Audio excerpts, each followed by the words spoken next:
Excusez-moi, je ne sais pas comment expliquer ceci, mais je vais essayer. Nous sommes venus à Jésus avec des images mentales. Donc l'imagination est la galerie des pensées.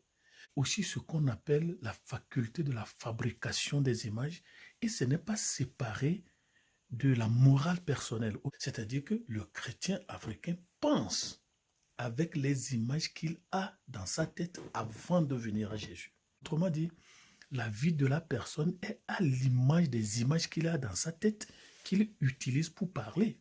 Le sorcier, le bokono, le hunon, les démons, les esprits mauvais, la pauvreté, la méchanceté, les maladies. Ça, c'est ce que nous avons dans la tête avant de venir à Jésus. Nous sommes venus à Jésus, on nous a dit que Jésus chasse les démons, il vient ceci, il vient cela.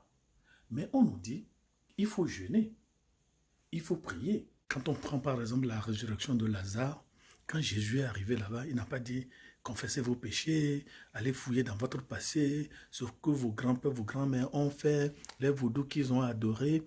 Jésus est venu pour prouver qui il est et non ce que nous faisons. Il sait ce que nous faisons, c'est pour cela qu'il est arrivé. Alors, est-ce que nous avons cette puissance-là qui révèle la gloire de Dieu au lieu de faire souffrir les gens dans ce qu'on appelle cure d'âme, où se trouve l'âme? Le pasteur est aussi une autre image mentale que nous avons, c'est-à-dire l'image du hunon, du bokono, du sorcier. C'est-à-dire, c'est lui seul qui a le pouvoir. Donc, on crée une relation de dépendance. Et quand on dit ça, Jésus est ceci, Jésus est ceci, on nourrit la partie droite du cerveau qui crée de la chaleur. Les gens sont surexcités, survoltés spirituellement, le pouvoir, je marche sur les démons, je marche sur ceci. Ils font ça à l'église. Mais lorsqu'ils sortent, ils ont même peur avant d'arriver à la maison parce que la partie gauche du cerveau n'est pas nourrie. C'est ça qui crée la lumière.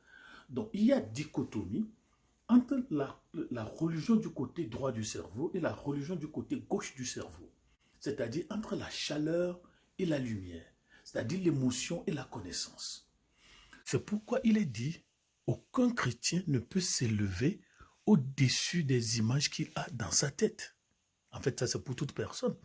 Mais on a les démons, les esprits, les sorciers, les incantations, les poudres noires, c'est tout ce que nous avons dans la tête.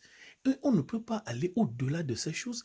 Et le christianisme a le devoir de remplacer ces choses-là par d'autres images que vous avez dans le livre des Révélations. Ce qui va nourrir la connaissance pour remplacer les images mentales que nous avons, la vraie image de Jésus se trouve dans le livre des Révélations.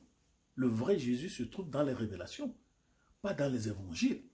Oui, où on nous dit, il est fort, mais il faut attendre. Il est fort, mais il faut pardonner. Il est fort. Or, la religion traditionnelle est une religion d'expérience. C'est une religion d'expérience.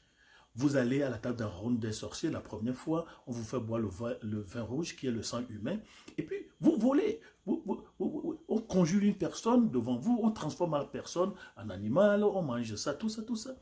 Et l'expérimentalité sorcière fait que l'image mentale de l'apprenti sorcier change carrément. Donc on le déconstruit de l'image mentale qu'il avait. Donc maintenant, il fait confiance à la sorcellerie, c'est quelque chose qui réussit. À l'église, voici ce qui se passe.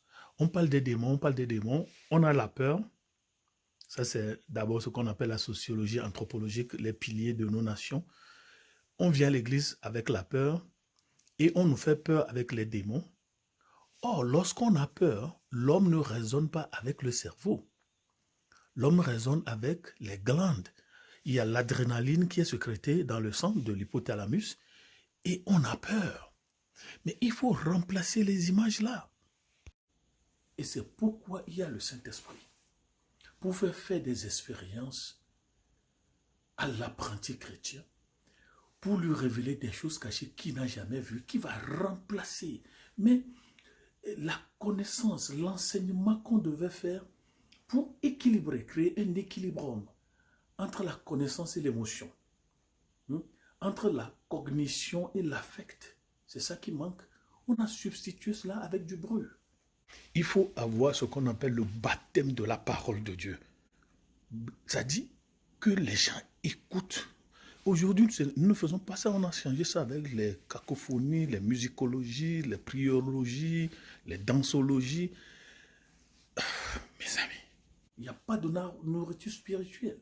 Pour bien comprendre Galates 3, 13 à 14, on dit Christ nous a rachetés de la malédiction de la loi. Il faut lire le livre des Hébreux. C'est ça qui explique mieux le résultat de la dominance et de la victoire sur les démons. Mais ce sont des livres que nous n'enseignons pas. Parce qu'on nous a dit c'est le livre des Hébreux. Et dans Jean 20, si j'ai bonne mémoire, Jésus va dire à Pierre, paie mes brebis. Mais c'est là où le problème est là. Donc, on va à l'église, mais on se demande si les gens ont réellement confiance en la Bible qu'ils lisent. Et comme une étude a révélé aux États-Unis, un tiers de ceux qui disent qu'ils sont nés de nouveau ne maîtrisent pas la Bible. Ils croient à la tradition plus qu'à la Bible. Mettons du cerveau dans le christianisme africain. Pour avoir de la croissance spirituelle, il faut que la connaissance couple avec l'émotion. On a beaucoup d'émotions, le côté chaud du cerveau, mais il faut de la connaissance. Donc, pour changer la carte mentale du chrétien africain, passons du temps dans le livre des Hébreux et dans le livre de la Révélation. L'évangile est là. Notre cognition, le cerveau, ne sont pas seulement là pour penser avec les images que nous avons, mais de penser de manière particulière, à aller au-delà des images que nous avons, unir la cognition, la connaissance et l'affect, les sentiments.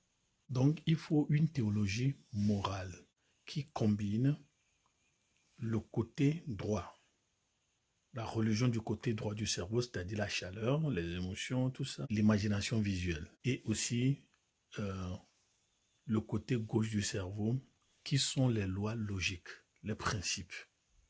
Sans cela, il n'y aura pas de croissance spirituelle. On ne cesse pas les prières qui ne continuent, mais qui vraisemblablement ne donnent rien. Vous êtes d'accord, non? Insultez-moi, c'est bon.